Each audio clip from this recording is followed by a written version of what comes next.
Is imagination simply contained in the mind?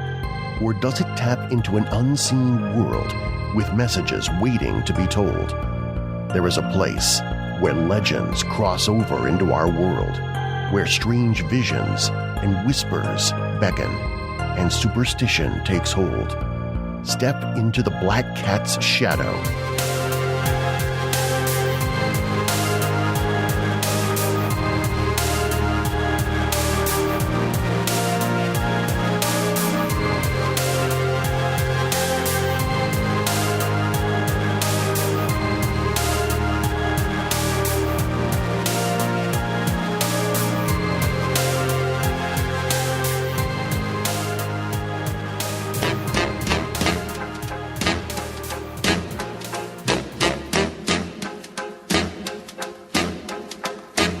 Put a spell on you.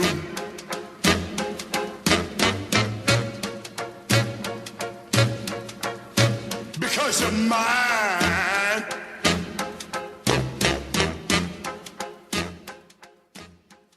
Welcome back to the Black Cat Shadow. I'm one of your hosts, Andy, podcasting from Kansas City, Missouri.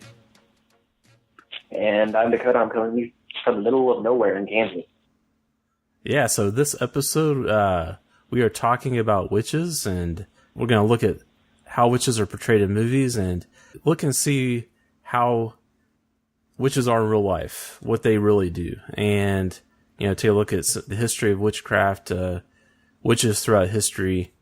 And I also want to talk about The Witch. I recently saw that, do a little mini review of that movie and talk about how the witch was portrayed in that and how that lines up with how they really do things, if that lines up at all. So, but first, Dakota, you were telling me that you spent the night in a haunted hotel. Tell the listeners a little bit about that. Yeah, well, so here in Kansas is known for having a lot of paranormal type things going on all the time, from Stoll Cemetery outside of Lawrence all the way to Wichita, which is where I went. I went to a hotel in Wichita that's known to be haunted. It's been featured in some magazines, some internet articles, and it was even featured on one of the sci-fi shows, just like a quick overview of it. But the name of the hotel is called the Broadview Hotel in Wichita. It is literally off one of the main drags of Wichita. There's like numerous ones because it's so big. Well, the hotel itself was actually built in 1920. They started building it in probably 1918 and finished it in 1922. And not too long afterwards, the first recorded death of the hotel happened. And that was a man who jumped off this out of the seventh floor window. Yeah, so the hotel itself is pretty interesting. I went in there with an open mind, kind of thinking, yeah, like, cool, I might see something. I might have some interesting that happen. I was severely disappointed. You didn't have any experiences at all? No. Well, I did have an experience, but it was a very, very loud experience that I really don't want to recall. Okay. The main thing about it was, like I said, the hotel was built in the 1920s, and not too far after that, the first recorded death. Well, the story goes that even before this recorded death, there were people going missing all the time from the hotel, which they can't really confirm or deny those. There's no real confirmation that these people have disappeared or they died or anything at all. But I got there pretty decent time, probably around 8:30, 9 o'clock in the evening. I checked in. I set up a recorder, an audio recorder, because I ended up passing out as soon as I got there. I was so tired. That's a 3-hour drive from where I'm living. So, no, but nothing really happened. I mean, like I said, I was really disappointed. But everything else was okay. It was an interesting hotel, very beautiful hotel. Just here recently, in the last 7 years, they did a renovation, and they took out a lot of stuff that was there, but they kept a lot of the same architecture of the 1920s feel, Yeah, and that's the thing, with paranormal investigation and things like that. It's really hard to catch that activity sometimes because it doesn't always happen on cue. You can't make it happen, so you just have to hope that you're there at the right time, the right place at the right time, kind of thing. Oh yeah, definitely. It's very hit or miss. All the times I've actually, set in on investigations, walked around with investigators for paranormal type things, I've only ever witnessed a few things. Yeah, you never know. What you might encounter at a place that's supposed to be haunted. I mean, like you said, you may go there and see nothing. You may see something. So my next Kansas adventure though is going to be going to Stoll Cemetery. Oh yeah. Now I've heard that they don't really like visitors there. They don't like visitors there. They really don't. They don't allow you to be there. But I have a friend who can get me in there. So. Oh, cool. I have. It's good having friends in both places, Yeah. Yeah, I've actually read a little bit about that place. So there's like a old church on the grounds there. Or is that right? Oh yeah. That's where I'm going to go. That's the first place I'm going because it's a hot spot for paranormal activity all the time. Yeah, it's supposed to be one of the gateways to hell, I've heard. Yep, it's one of the 7 gateways to hell. And I don't know why they used to say there were 9, and now they said there's only 7, which weird. But it is one of those places that are extremely haunted, just because of the where it's at. Mainly, I believe that the grounds for this cemetery are actually buried on Native American land. Yeah, I believe it. Yeah, so we all know what happens when you bury a corpse in Native American land. Yeah, nothing good. Yeah, like your family pet coming back to life and being crazy.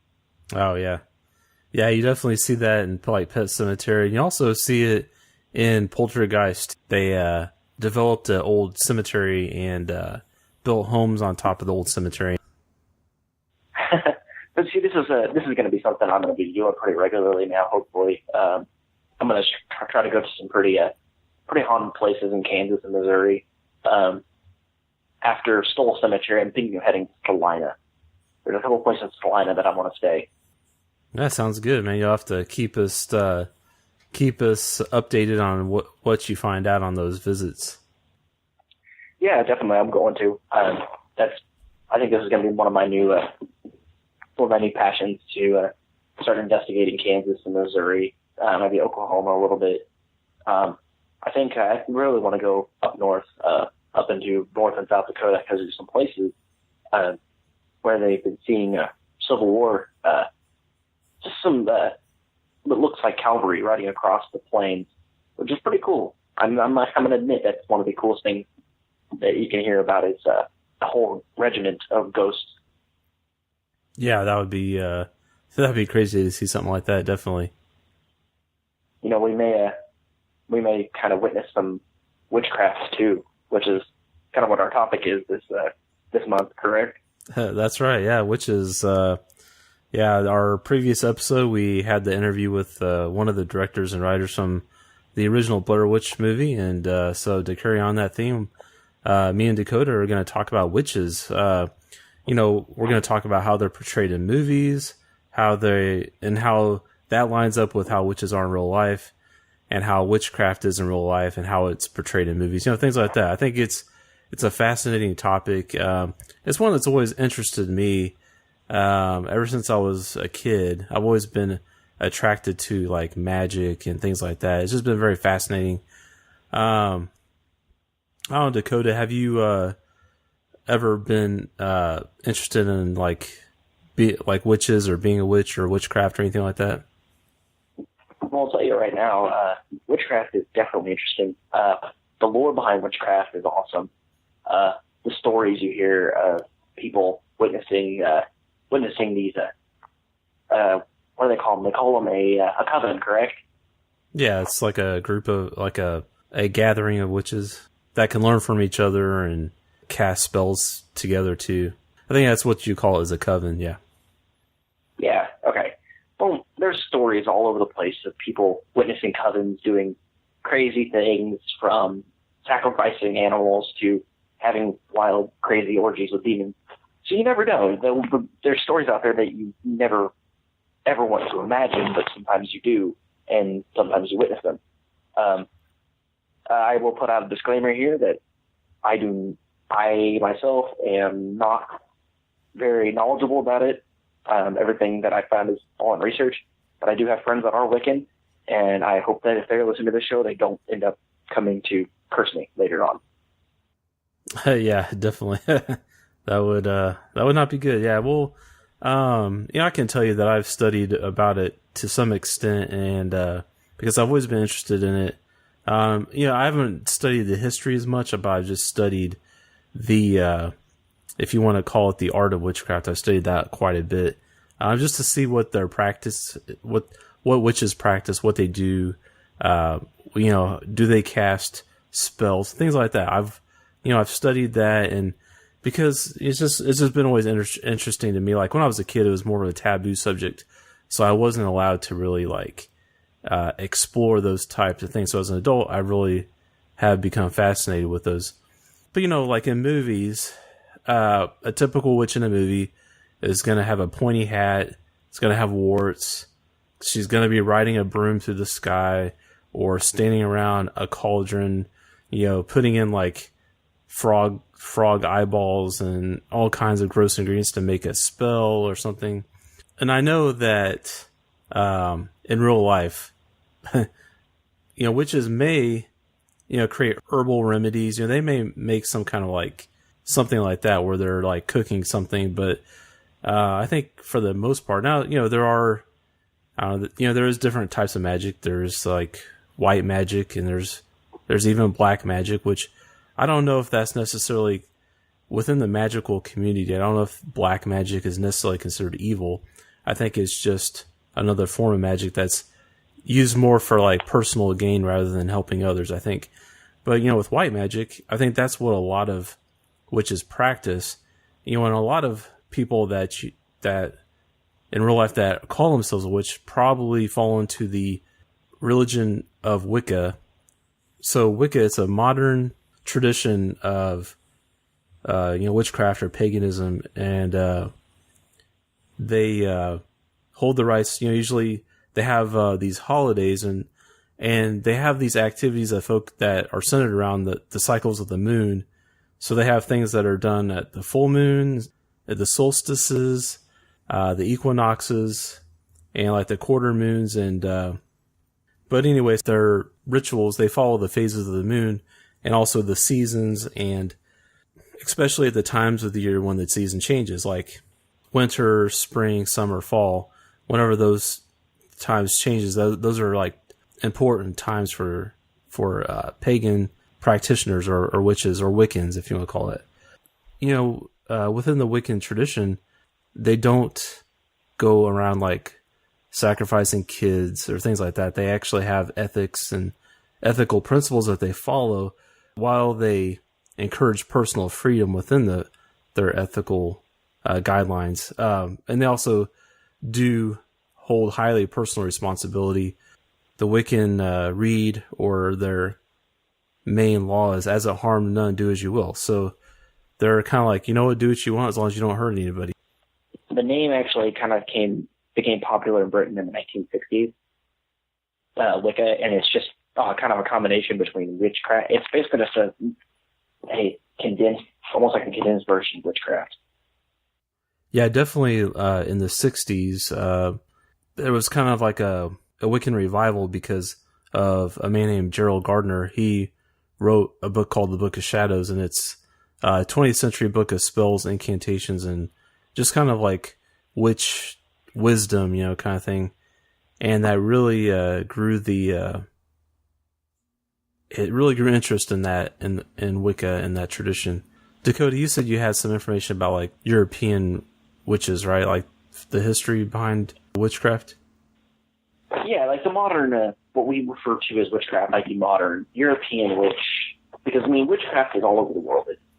It's not just centralized in Europe or the United States or Africa or anywhere, a worldwide thing. But what we know, what we see in movies, what we see in the traditional long nose and the warty type witches are a European witch. the old hag who lives alone in the forest and eats children. But I was gonna do it a little side when you were talking about about Wicca. One of the main things with Wicca is there's not a lot of worship of spirits or otherworldly beings, but they are their whole definition for their theology is basically they're duotheistic. They believe in the horn god and the mother goddess, but they also believe in the elements, the spirits of people. How when you are practicing Wicca, you have these five main elements, so earth, water, wind, fire, and soul. So you know about pentagrams and pentacles, correct, Andy? Yeah, I'm familiar with those symbols. Okay, so a pentagram and a pentacle are two different symbols. A pentacle is the one with a circle, and the pentagram is just the regular by itself stuff. At the end of each point is one of the elements. But they say when you are practicing witchcraft or using or doing anything to do with the Wicca religion, you have to focus on these five elements. Yeah, because each element represents different attributes or human characteristics. Exactly. So I guess if you're wanting to help somebody or yourself with a particular personal issue or whatever, you're going to focus on the element that corresponds with that. So I found them. So it's earth, air, fire, water, and spirit. Those are the in that order of the star. Now, we know like the symbols that they use are mainly Western symbols. So everything European, like the Western Europeans, Russian type symbols that you find, mainly they pull a lot of their symbols from the Celts and from the Greeks and the Romans. So astrology, correct? Yeah. Okay. Astrology got its start in Wicca. It's been around forever, but it first got to start in Wicca where people started to pay attention to the ways people react with certain external stimuli, and that's how they kind of come up with horoscopes. So somebody born under the star sign Cancer, which is me, or normally more fun-loving, more passionate type people where they're passionate about things and people, not necessarily passionate about themselves. So they kind of take these symbols and they pay attention to those, and they kind of draw parallels to nature, and that's how they get a lot of that's how they basically what they are. They don't use witchcraft for betterment of themselves, but for betterment of their people and betterment for others. That's kind of where they get this fine line between witchcraft and Wicca. That's where I was getting at, so we can kind of lead into the European witches. In medieval Europe and Britain, these, for lack of a better word, witches were often called Wicce. I don't know how you pronounce that, and that's where we get the word witch from. It comes from Middle High German Wiccan, and that means to conjure. Modern witches include both men and women, and much of their magic is directed towards healing of people and the earth. Many witches also practice divination, which is like tarot cards or trying to find meaning in like random patterns of things, whether it's like tarot cards or tea leaves. Like they use these random patterns and it gives them and they get wisdom, as pertaining to a certain situation or even the future sometimes.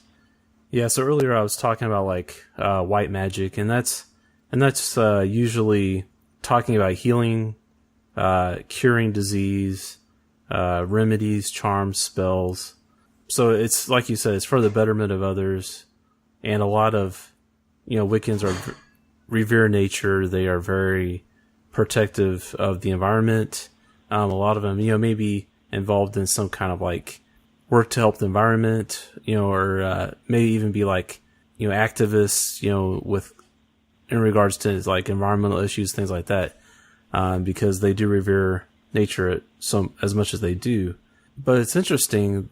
The first historical record, which is actually in the Bible, of all places, and I think it's in 1 Samuel, but it talks about this person called the Witch of Endor, and it's a king. He goes to this witch to have her summon up the spirit of this prophet that died. So it's kind of interesting that they have that in the Bible. And, we had, times in history that were definitely not kind to witches. We had the Salem witch trials, and we've had a book called the Malleus Maleficarum that was written in 1486. That was basically a guide to hunting witches, but from what I know, that they would have all kinds of things that they would do to find, quote unquote, find witches, but they were just kind of like gimmick things that would point to people being witches that actually weren't. But they, these witch hunters, they got paid for finding witches, so they would find a witch whether there actually was one or not, just so they could keep getting paid. And I haven't read the Malleus Maleficarum, so I don't know exactly what's in it, but I'm assuming that it was to help people find witches, whether they were actually witches or not. But, you had the Salem witch trials. That was kind of like I think, from what I remember, that was all of the witches that were actually hung or burned at the stake during that time were not actually witches, I think. Have you studied much about the Salem witch trials, Dakota? Oh, yeah. Majority of what we know from the Salem witch trial is it was a major abuse of power by the church, supposedly. I am not going to point fingers with this, just because I don't know. I wasn't there. But with the Salem witch trials, the church took a lot of liberties when it came to hunting down and gathering witches for trial. But anybody could be accused of being a witch. Anybody could. Mainly women, and that's where we get the old crone, the modern old crone type thing. Is only women could be witches. But a few instances where women were found practicing medicine, more herbal medicine, using different types of berries, plants, mainly the Western and sorry, I kind of had a brain fart there. The Western witches used plants like henbane, belladonna, mandrake, and datura. These are all part of the Salentia family of plants, which they used. A lot of them had hallucinogenic properties, and they use them on themselves to, keep almost like kind of bear, or kind of, what's the word I'm looking for? Deal with that. Yeah, deal with what was going on. But a lot of these things were used to put people either out of their misery, keep them from having, pain, and they would just give them to people that were close to them. Somebody else would witness it, and they would say, "Oh, they're practicing witchcraft. They put this person under a spell. And now they're not all there." Other times, you would have a woman who did not want to have relations with a man, and the man would accuse her of witchcraft, and she would be hung because of that reason. Yeah, it was Salem witch trials were a very, very dark time in American history. Or not American history. I guess, would it be American history? Oh, yes. It was Salem, Massachusetts. So I don't know. Will we count it as early American, or will we count it as European? Because we really weren't American then. I think it's technically American. I don't know. Okay. I don't know what the correct term is. So yeah, Salem was a crazy time. And witches are being called a witch at that time was, no matter what, was a death sentence, because there was no way escaping it. Because one of the things they would do, they would tie you down, or tie you to a brick or a stone and throw you into the water. And if you survived, you were a witch. And if you died, you weren't a witch. Yeah. So anytime the church did not do enough to stop it. They did not do enough did not do enough to investigate. They just took it at face value and followed this publication. I don't know how to say it. You're going to have to remind me how to say it. Talking about the Malleus Maleficarum? Yes. I mean, this is just an excerpt of this publication. Let me find where to start that. Okay, so anytime they would find a witch or have accusations of which, they would follow these protocols. What I'm going to refer to as protocols because I don't know. Any Christian who's found rejecting the ancestral beliefs when failing to imitate the piety of the Romans, chapter 6, that was the first chapter of this part, failing to understand the communication of God with humans, chapter 7, of denying the existence of many gods and accepting only the dregs of society, the most shameful people into their assemblies, and organizing dreadful nocturnal secret meetings, chapter 8. They practice indiscriminate sexual activity, worship the head of an ass, worship the genital organs of their priests, and initiate novices by making them kill infants and cannibalize them. Their rites are held in secret. They have no temples. Finally, they are subversive. They are a subversive sect that threatens the stability of the whole world. That's how they defined a witch, and how they would look at these things and say, "Oh, you did this." So anybody could have picked up this publication and just ran with it and said, "Oh, that's what these witches do. That's what this woman did. She did this to me. She put me under a spell and made me have sex with me." That's the type of bullshit they would pull, and it was bad.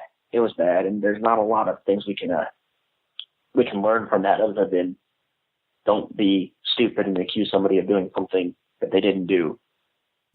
Well, yeah, and the one of the big motivations for accusing somebody of being a witch was like to get like a lot of times people were accused of being a witch just so somebody else could get their land. If somebody wanted their land, they could accuse them of being a witch. They would be tried and found guilty and then burned at the stake, and then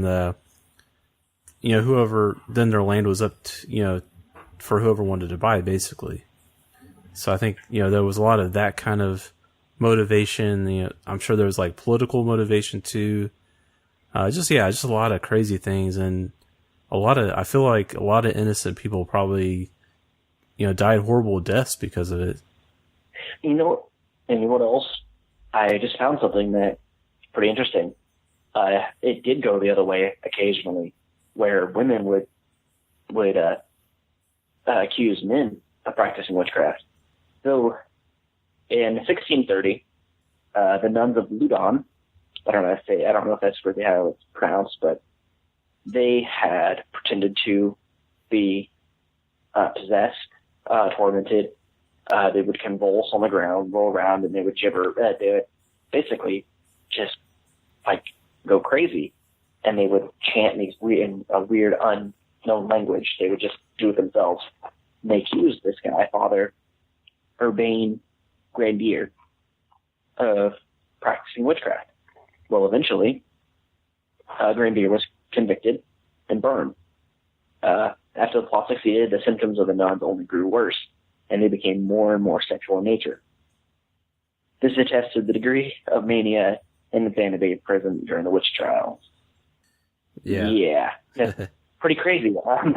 Yeah. So, you had mentioned like the earliest known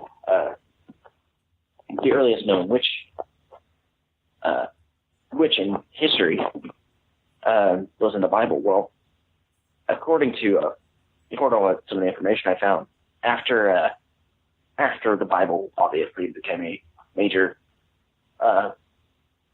player in the world, some explorers found tablets and pottery and things in Greece and Rome, and sometimes in Egypt. Well, one of the earliest was from ancient Greece. A woman of Lemnos was prosecuted for casting incantation and using harmful drugs. She was executed along with her family. In Rome, black magic was punished as a capital offense by the law of 12 tables. which are assigned to the 5th century BC.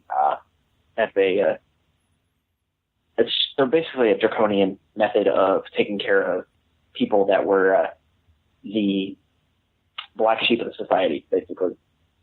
But some of these women were taken, some men were taken too, because of things that were happening in the world, like crops were dying, diseases would spread amongst cattle, and they would accuse these women and men of those things, and they would kill them. They burned them alive, put them on a rack, basically. So that was pretty interesting. But I guess what we know as modern witchcraft is more 14th, 15th century witchcraft. Yeah, I think a lot of what we have nowadays is, kind of from the Middle Ages, and it's interesting because you have practitioners that try to reconstruct some of the more ancient traditions, and then you have people that have, just created more modern practices, and so you have those two different kind of ends of the spectrum there. It's interesting. Yeah, and, I think witchcraft kind of gained popularity because, not really popularity, but infamy, because of novels, books, publications, and even plays. One of the most famous instances of that was William Shakespeare's Macbeth. Okay, yeah, I've never read that or seen any of the movie adaptations or anything. Okay, so in Macbeth, I'm gonna keep saying it because I'm not really superstitious about it. The Macbeth is known as the Scottish tragedy. Supposedly, if you say Macbeth during any time anybody's practicing it, or there's a current play going on, or whatever, or a current production, I guess you'd say, you are cursed. Basically, you're cursing other people around you or yourself. A lot of it has to do with because of the dark themes that Macbeth portrays. One of those things are the summoning of 3 witches to basically help Macbeth take over Scotland. Well, the 3 witches in the story end up helping Macbeth by giving him prophecy and telling him that if he does certain things, he's going to die. If he does these other things, he's going to live and survive. And he's going to be prosperous. Something from history. Most covens are made up of 3 witches. So they're basically the matriarchs of a family. And they teach younger witches and maybe even the children. So there's something interesting. But the witches themselves serve a goddess of witches, Hecate. Are you familiar with the name Hecate? Sounds familiar. So Hecate is actually a Greek goddess. She is the Greek goddess of wisdom, and she's also the Greek goddess of witches. She serves a dual purpose in Greek mythology, but she wasn't really revered as a goddess of witches until the 12th century. So there's some interesting kind of theology for witches, and I know it's different than Wiccan theology because modern days we recognize Hecate as an evil goddess because of her affiliation with witches. Growing up in a Christian house, anything that wasn't God was automatically evil. So yeah, and that included witches. And back in the I grew up in the 80s, so back then, there was witches trying to do all kinds of Christians would accuse all kinds of people for, especially witches, for being satanic, worshiping the devil, committing human sacrifices, things like that, putting curses on people. And, from what we know, if you actually get to know a real life practitioner of Wicca or whatever other traditions there are, they're usually pretty good people. They're moral people. Most are just in it to help others and to help the earth too. Exactly. So something good that came out of witchcraft is a lot of our modern medicine practices. So you're familiar with bloodletting? Oh yeah, I know what that is. Okay, so bloodletting actually started with witchcraft, or what was referred to as witchcraft in the Middle Ages. It was shown to not really cure people of diseases, though, right? No, it really didn't. It made things worse at times. But traditionally, they believed that you did have a blood disease or a disease in your blood, which, I mean, they probably didn't know. I mean, what they knew as modern medicine back then was not what we know as modern medicine now, obviously. Bloodletting has been around forever. The Middle Ages, it was very popular. Same thing with leeching, which leeching is still popular today because we still use it.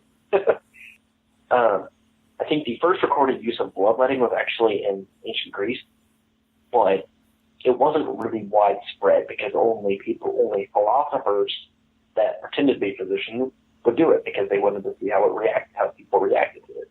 But we know from the Middle Ages that say you had you were swelling up and it was uncontrollable and it was a red poofy swell in your arms or your chest cavity or your legs, like your thighs. The folk healers would take a knife and make an incision and just start letting out blood, and it would eventually work, and the swelling would go down. So eventually, physicians would start picking this up, and the church would outright condemn them and say it was heresy because they were doing blood magic. So now what we have herbs that we use regularly. We have plants that we know that are medicinal that supposedly witches were using for millennia, for centuries. They were taking herbs that they knew would do certain things and react with the body, like feverfew. Feverfew is used to reduce fevers. Sage used to treat infections. But what we called it was witchcraft because they were taking something, creating a potion. It was magic. It was healing people. But they saw it as devil worship because they weren't following the tenets of Christianity at the time. It was a pretty dark time, but I mean, look at what we've learned from it. We've learned that blood can have illnesses. We've learned that leeches have some sort of medicinal use, even though we saw them as blood-sucking creatures, almost like vampires and mosquitoes and bats. We saw them to be bad, even though they could be used for good. You know, milk, honey, oil, herbs. I mean, look at all the stuff that we've learned. Even though we knew that oil was good for the body, we knew that from the Bible. We knew that some herbs were good for us. We knew that honey was good because it tasted good. Yeah, and it's interesting how many of those herbal remedies that they did back then are now, basis for a lot of the medicines that we have. Although, the medicine that we have now is like the ingredients from the medicinal plants, but like synthesized. So it's like they just artificially created those ingredients and made the medicine that we have today. It doesn't have the same.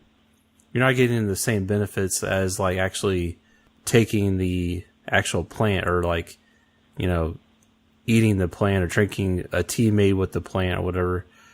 You're not getting like the full effect of the plant with our modern medicine. Yeah. So the most modern, the closest to our modern time that we've gotten the legislation in the past about witchcraft was in 1735 in the UK. I think that's pretty close. I mean, granted, it's almost 300 years. Well, it's over 300 years, man. That's a long time, isn't it? But think about it.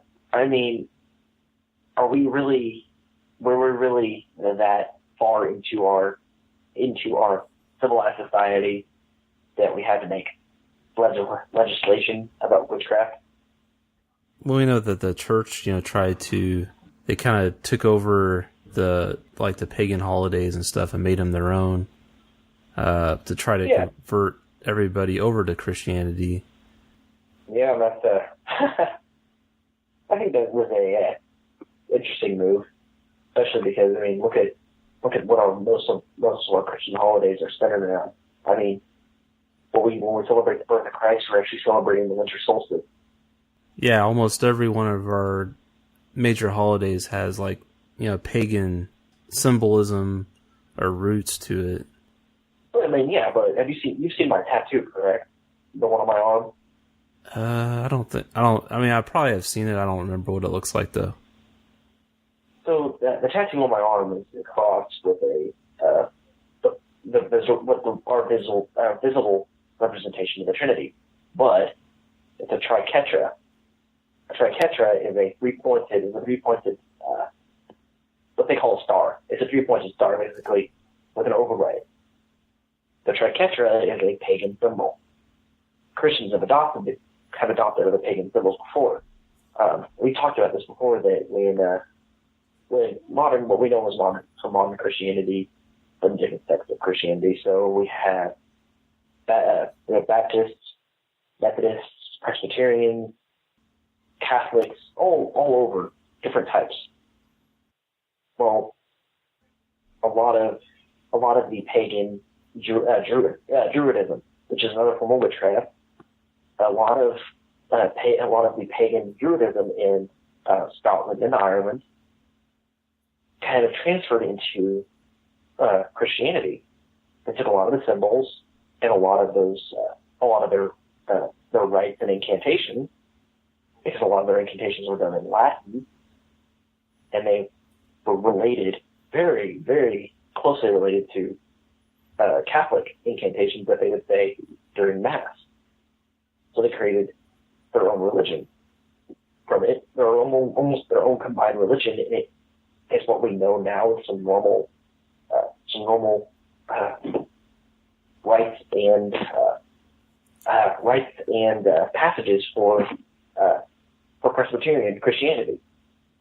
Yeah, you mentioned the Druids. I know they were around, back before Christianity reached Europe. They were kind of like but they were like back way, like in the BC time. So unfortunately, there was of that old ancient tradition of Druidism, there's not much that was recorded because it was more of an oral tradition.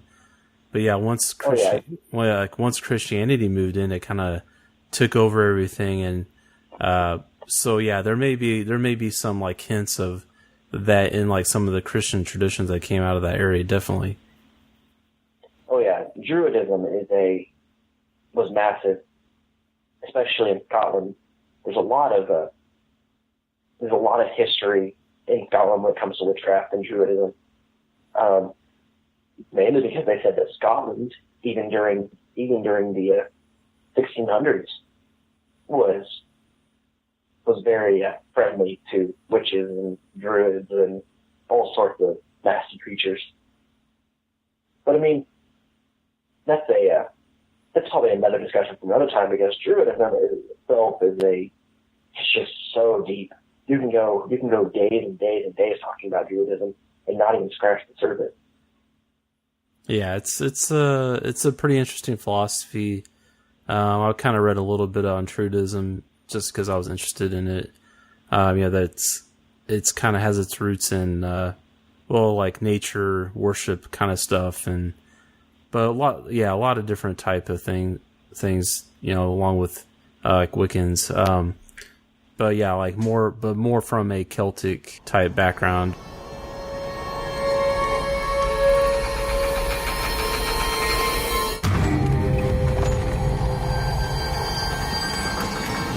What went we out into this wilderness to find? Leaving our country, kindred, our fathers' houses. For what? For the kingdom of God. Let us pray. Like I mentioned earlier, I want to do a quick review of the movie called The Witch. It came out in 2015.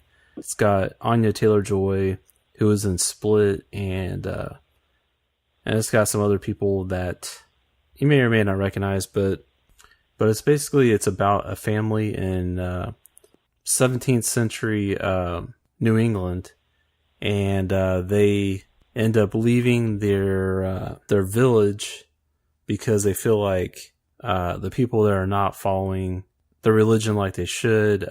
I mean, this family is like ultra religious, basically. Like very, I don't know if it's conservative is the word. They're very like strict and religious, and weren't they Puritans?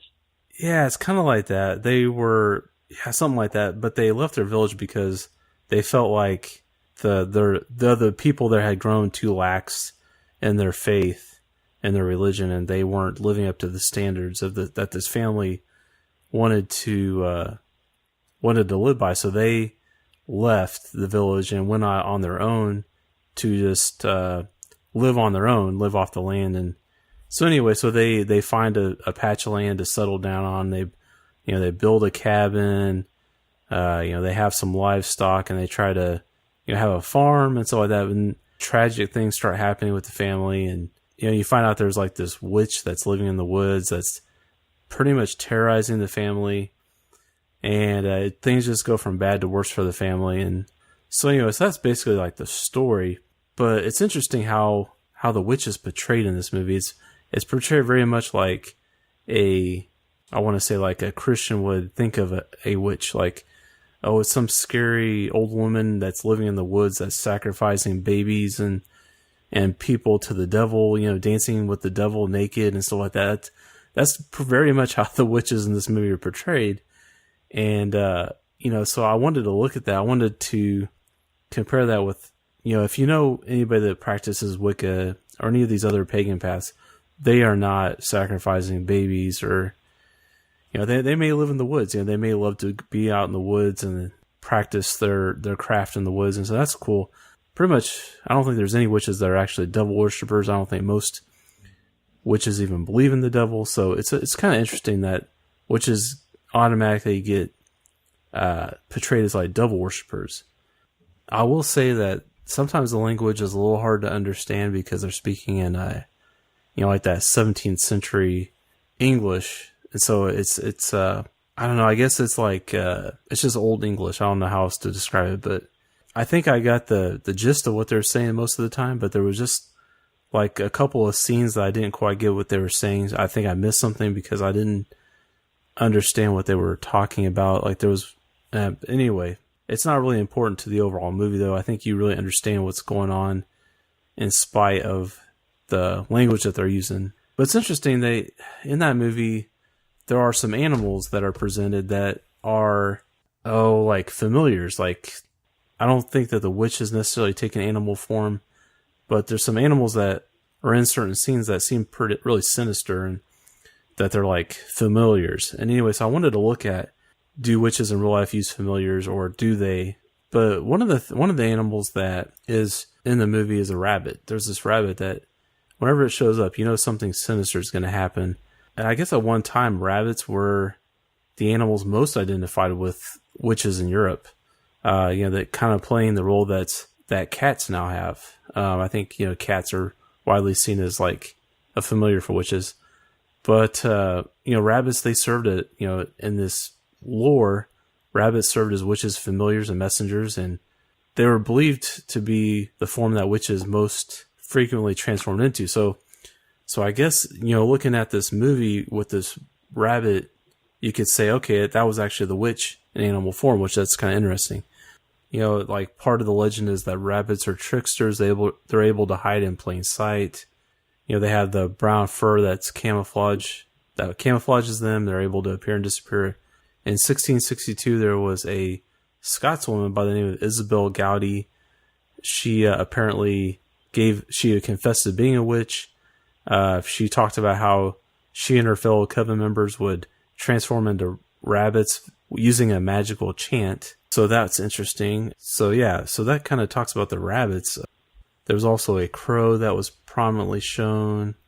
So I guess, crows are tied in with witches, and like in mythology, they're seen as messengers of the gods, and they're associated with the visible and invisible worlds. They're kind of a bird of omen and prophecy. They're also seen as a trickster, and they cause mischief. I find it funny you mentioned crows when it comes to witchcraft. In Norse mythology, Odin had 3 ravens, which what we know as ravens are also crows in the United States. Odin had 3 crows, or 3 ravens, that were gifts from Loki, the god of mischief.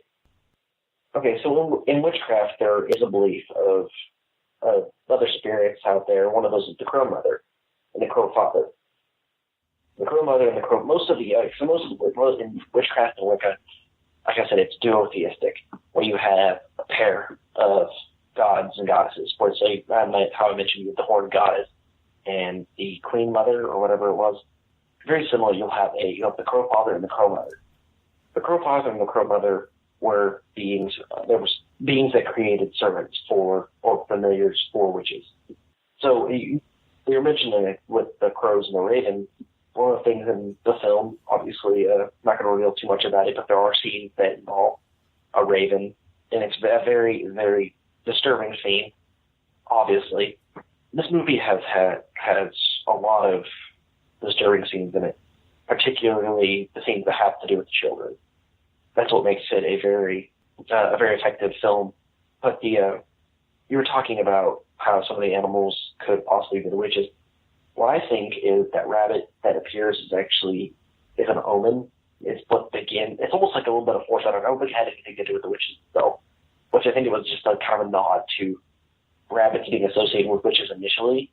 But I think it was more foreshadowing of what's going to happen. Is the witches are trying to split the family up and pick off who they want for their coven, which obviously they wanted the oldest girl. Spoiler alert, but yeah, I mean, you definitely could tell that the witch had some kind of agenda there. Yeah, I mean, the whole film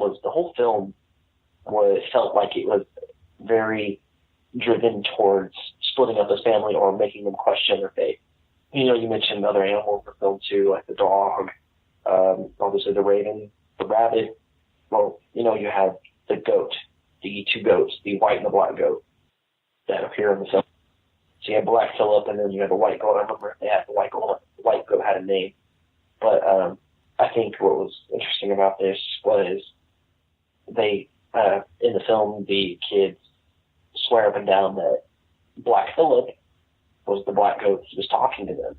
Well, what's one thing we here recently now, actually, in the news here recently, we've seen something about in Kentucky about the satanic statue that was erected of the goat-headed deity that the Satanists seem to worship. Name's Baphomet. Yeah. Who is the chief? The chief servant of Satan. Basically, he is a hedonistic god. Well, one of the things that what we see in not pagan religions, but in more like say it was the Church of Satan. They focus mainly on this goat-headed being, obviously Baphomet. This goat speaks to these girls, or speaks to the kid, speaks to the girl in the film, and said, "Oh, I want you to sign my book." Basically, what he's wanting her to do is sign a contract with him for power. That's something else we see in witchcraft and in the witch mythology, that witches sign the deal with the devil for power. Yeah, the witch had a lot of power, and the witch lived in the woods, and the woods was off limits for the family. And so the witch kind of represents like a lot of, as far as Thomas and the oldest daughter, the witch symbolizes some freedom, like personal freedom, escape from the guilt and the shame that she feels for her feelings, her thoughts, things like that. This film did a very good job of portraying the typical witch, the typical European witch that everyone sees, not the way you see an old hag, but they show the witches dancing. Or there's a scene towards the end of the movie where the witches are all dancing around a fire, and that's like a typical thing we see in witch mythology. Again, the animals, the familiars, particularly the raven, was a weird scene, and then the goat. Everything was typical witch. what we know in the lore of the European witch, I guess. I guess what I'm getting at, this film did a good job of portraying that, but it also kind of, for me, it was very much just too much stereotype. Not enough, film for stereotypes to kind of get washed away. Yeah, I mean, it portrayed the witch in a very negative light. I mean, I guess when you have a horror movie about a witch, the witch is going to be the villain. Yeah, and it's, obviously, but I mean, they say the main villain was actually the goat. Yeah. What people were saying, I was reading some reviews, and they're saying, "Oh my God, the witch really wasn't the villain. She was just a byproduct of the villain." And somebody else commented on there like, "Who's the villain in the film then if it's not the witch?" And he goes, "Just like 2 words, the goat. ... Yeah, no, I mean, because the witch, the goat was supposed to be the devil. Yeah, or Baphomet. You never know. Yeah. But I mean, I liked it. I thought it was interesting. It was a good first outing for Anya Taylor-Joy in the horror film scene. And then after 3 years later, she did Split. Yeah, no, but she did great. Yeah, yeah. I mean, the acting was great all the way around. The movie was a really good movie. It was done really well. Oh yeah, and I enjoyed seeing Julian Richings in this movie. It was cool. Yeah. He was one of the. He was like one of the guys in the village that kind of sent them away. Yeah, he was the governor. Yeah, I did recognize him. Yeah, I liked how the cast kind of interacted with each other. But it wasn't a lot about the movie I didn't like, other than the typical stereotype. It just played so hard on the stereotype that they couldn't. The movie was, 93 minutes long? Yeah, that's right, yeah. I mean, for a 93-minute long movie, you should be able to easily draw it out a little bit more, instead of hitting hard on every little stereotype. Hit a few stereotypes here and change it up a little bit, mix it up. Because I think it's the typical witch preying on a family on the outskirts of a village scenario. I mean, how many times have we seen this in other movies or in other types of other media like books?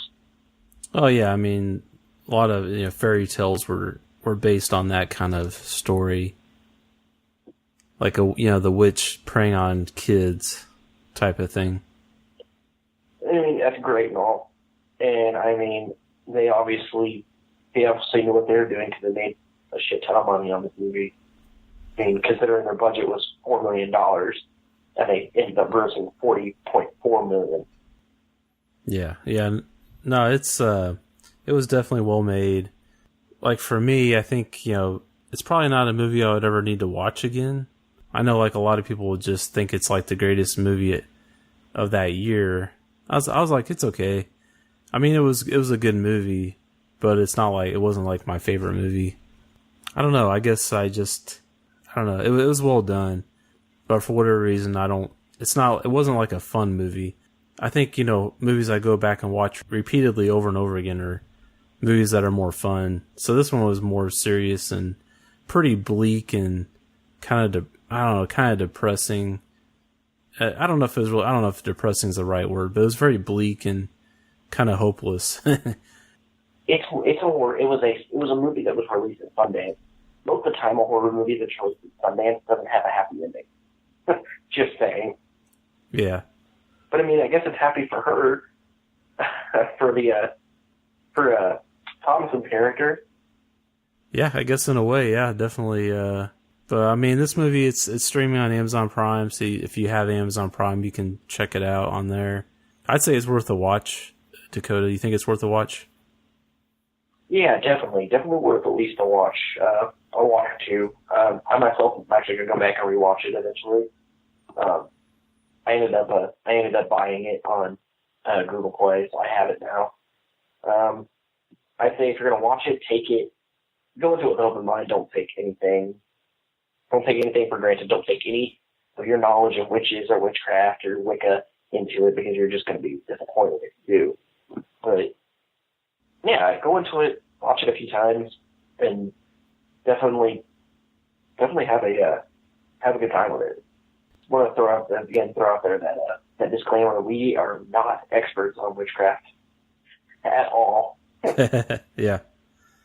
But it's an interesting topic. Again, you have so many different types of witchcraft out there. We've mainly focused on European witchcraft because it's what's mainly noticed. It's mainly what people know. They don't know about like Egyptian witches or witches that like in the Middle East. They have different types of witches in the Middle East. In Russia, Baba Yaga, all those different types of stories.